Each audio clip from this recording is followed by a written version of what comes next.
शची देवराज इंद्र की पत्नी हैं। ये भी भगवती आद्या शक्ति की एक कला मानी गई हैं।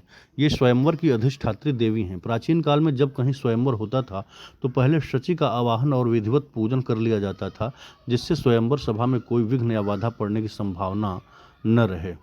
ऋग्वेद में ऐसे कई सूक्त मिलते हैं जो शची द्वारा प्रकाश में लाए गए बतलाए जाते हैं। वे भोग विलास में स्वर्ग की रानी होकर भी सतीत्व की साधना में संलग्न रहती हैं। उनके मन पर पति के विलासी जीवन का विपरीत प्रभाव नहीं पड़ता। उनके सर्वस्व देवराज इंद्र ही हैं। इंद्र के सिवा दूसरे किसी पुरुष को, भले ही वह इंद्र से भी ऊंचे पद पर क्यों न प्रतिष्ठित हो, अपने लिए कभी आदर नहीं देते। जब देवराज इंद्र ने त्वष्टा के पुत्र भगवत भक्त वृत्रासुर का वध कर दिया तो उन पर ब्रह्म हत्या का पाप लगा। उससे बचने के लिए वे मानसरोवर के जल में जाकर छिप गए। स्वर्ग को इंद्र से शून्य देखकर देवताओं को बड़ी चिंता हुई। तीनों लोकों में अराजकता फैल गई। अनेक प्रकार के उत्पात होने लगे। वर्षा बंद हो गई, नदियां सूख गईं, पृथ्वी धन वैभव से रहित हो गई। सारी बातों पर विचार करके देवताओं ने भूतल से राजा नहुस को बुलाया और उन्हें इंद्र के पद पर स्थापित कर दिया। नहुस धर्मात्मा तो थे ही, 100 यज्ञों का अनुष्ठान करके इंद्र पद के अधिकारी भी हो गए थे। किंतु धर्मात्मा होने पर भी नहुस इंद्र पद पाने के बाद अपने को राजमत से मुक्त न रख सके। वे विषय भोगों में आसक्त हो गए। उन्होंने शची के रूप लावण्य आदि गुणों की चर्चा सुनी थी। अब वे शची की प्राप्ति के लिए भी चिंतित हो उठे। शची को जब इसका पता लगा तो वे गुरु बृहस्पति की शरण में गईं। बृहस्पति ने उनको आश्वासन देते हुए कहा, बेटी विश्वास रखो, मैं तुम्हें नहुस के हाथों में कभी नहीं पड़ने दूंगा। जो शरण में आए हुए आर्तजनों की रक्षा नहीं करता वह एक कल्प तक नरक में पड़ा रहता है। तुम चिंता न करो, किसी भी अवस्था में तुम्हारा त्याग नहीं करूंगा। नहुस ने सुना कि इंद्राणी बृहस्पति की शरण में गई हैं तो उसे बहुत क्रोध हुआ। उसने देवताओं से कहा, यदि बृहस्पति मेरे प्रतिकूल आचरण करेंगे तो मैं उन्हें मार डालूंगा। देवताओं ने नहुस को शांत करते हुए कहा, प्रभु आप अपने क्रोध को शांत कीजिए। धर्मशास्त्रों में परस्त्री गमन की निंदा की गई है। इंद्र की पत्नी शची सदा से ही साध्वी जीवन बिताती आ रही है। आप इस समय तीनों लोकों के स्वामी और धर्म के उपदेशक एवं पालक हैं। यदि आप जैसे महापुरुष भी अधर्म का आचरण करेंगे तो निश्चय ही प्रजा का नाश हो जाएगा। स्वामी को सदा ही साधु पुरुषों के आचरण का अनुकरण करना चाहिए। आप पुण्य के बल से ही इंद्र पद को प्राप्त कर पाए हैं। पाप से संपत्ति की हानि और पुण्य से उसकी वृद्धि होती है। इसलिए आप पाप बुद्धि छोड़ दीजिए। जब कामांध नहुस पर इस उपदेश का कुछ भी असर न हुआ तो देवता तथा महर्षि बहुत डर गए। फिर यह कहकर कि हम इंद्राणी को समझा बुझाकर आपके पास ले आने की चेष्टा करेंगे, बृहस्पति के घर की ओर गए। शची देवताओं के साथ नहुस के पास गईं और कहा कि हे देवेश्वर, मैं आपसे वरदान प्राप्त करना चाहती हूँ। आप कुछ काल तक प्रतीक्षा करें, जब तक कि मैं इस बात का निर्णय नहीं कर लेती हूँ कि इंद्र जीवित हैं या नहीं। इस विषय में मेरे मन में संशय बना हुआ है, अतः इसका निर्णय होते ही मैं आपकी सेवा में उपस्थित हो जाऊंगी। तब तक के लिए मुझे क्षमा करें।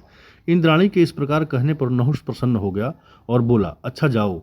इस प्रकार उसके विदा करने पर देवी शची अन्यत्र जाती हुई संपूर्ण देवताओं से बोली, अब तुम लोग वास्तविक इंद्र को यहाँ ले आने के लिए पूर्ण उद्योग करो। तब देवताओं ने जाकर भगवान विष्णु की स्तुति की। देवताओं ने इंद्र से विधिपूर्वक अश्वमेध यज्ञ का अनुष्ठान करवाया। तदनंतर इंद्र ने अपनी ब्रह्म हत्या को वृक्ष, नदी, पर्वत, स्त्री और पृथ्वी को बांट दिया।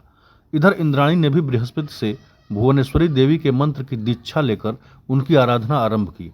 वे संपूर्ण भोगों का परित्याग करके तपस्विनी बन गईं और बड़ी भक्ति से भगवती पूजा करने लगीं। कुछ काल के बाद देवी ने संतुष्ट होकर इंद्राणी को प्रत्यक्ष दर्शन दिया और वर मांगने को कहा। शची ने कहा, माता, मैं पतिदेव का दर्शन करना चाहती हूँ तथा नहुस की ओर से जो भय मुझे प्राप्त हुआ है उससे भी मुक्ति चाहती हूँ। देवी ने कहा, तुम्हारी सब कामनाएं पूर्ण होंगी। तुम इस दूती के साथ मानसरोवर पर्वत जाओ, वहां तुम्हें इंद्र का दर्शन होगा। देवी की आज्ञा से दूती ने शची को तुरंत उसके पति के पास पहुंचा दिया। पति को देखते ही शची के शरीर में नूतन प्राण आ गए। जिनके दर्शन के लिए कितने ही वर्षों से आंखें तरस रही थीं, उन्हें सामने पाकर शची के हर्ष की सीमा न रही। उन्होंने नहुस की पाप वासना और अपने संकट का सारा वृत्तांत अपने पति को सुनाया।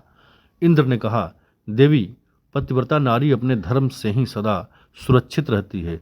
जो दूसरों के बल पर अपने सतीत्व की रक्षा करती हैं वे उत्तम श्रेणी की पतिव्रता नहीं हैं। तुम भगवती का स्मरण करके उचित उपाय से आत्मरक्षा कहकर इंद्र ने शची को एक गुप्त एवं रहस्यपूर्ण युक्ति सुझाई। शची नहुष के पास जाकर बोली, राजन, मेरे मन में एक अभिलाषा है, आप उसे पूर्ण करें। मैं चाहती हूँ कि आप ऐसी सवारी पर चढ़कर मेरे पास आएं जो अब तक किसी के उपयोग में न आई हो। नहुष ने कहा, इंद्राणी, मैं तुम्हारी यह इच्छा अवश्य पूर्ण करूंगा। मेरी शक्ति किसी से कम नहीं है। ऋषियों के द्वारा ढोई जाने वाली पालकी में बैठकर आऊंगा। सप्तर्षि मेरे वाहन होंगे। ऐसा कहकर नहुष ने सप्तर्षियों को बुलाया और इंद्राणी के भवन की ओर चल पड़ा। उस समय वह इतना मदान्ध हो रहा था कि महर्षि अगस्त्य को कोड़ों से पीटने लगा।